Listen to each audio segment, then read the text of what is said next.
Sieste officielle. Le froid est bel et bien installé sur la France après un été plus qu'indien et des températures de printemps, voire d'été, en plein automne. Forcément, personne n'était prêt à faire face aux chiffres négatifs qui défilent désormais sur toutes les cartes météo du pays et ça fait des dégâts. Outre la Covid-19, dont les contaminations repartent à la hausse, les bronchites et les bronchiolites, les petits virus de l'IV que l'on avait perdu de vue grâce au port du masque des dernières années, ont eux aussi fait leur grand retour, et des victimes. En démarrant C'est à vous ce lundi 12 décembre, Anne-Elisabeth Lemoine a dû faire sans l'un de ses chroniqueurs emblématiques. Émilie Tranès-Nguyen était aux abonnés absents. Si la raison précise n'a pas été dévoilée par l'animatrice, elle a néanmoins précisé les raisons qui avaient poussé l'émission à faire sans elle. On est ensemble, en direct. En l'absence d'Émilie Tranès-Nguyen qui est souffrante.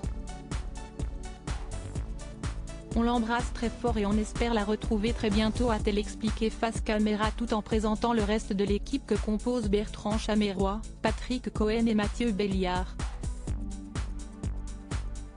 Les aléas de la télévision. Les animateurs et chroniqueurs ne sont jamais à l'abri d'un petit pépin de santé les empêchant d'assurer les missions qui leur ont été confiées.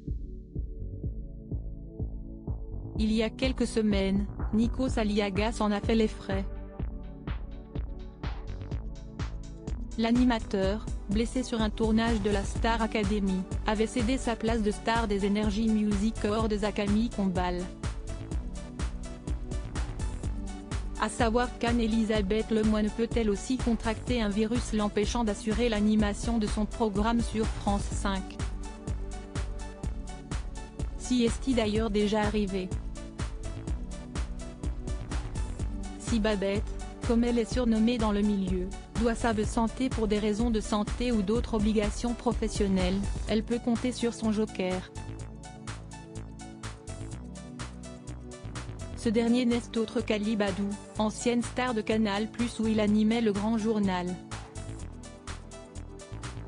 Les téléspectateurs espèrent néanmoins avoir affaire à lui le plus rarement possible, ses prises de position n'étant que peu appréciées par le public.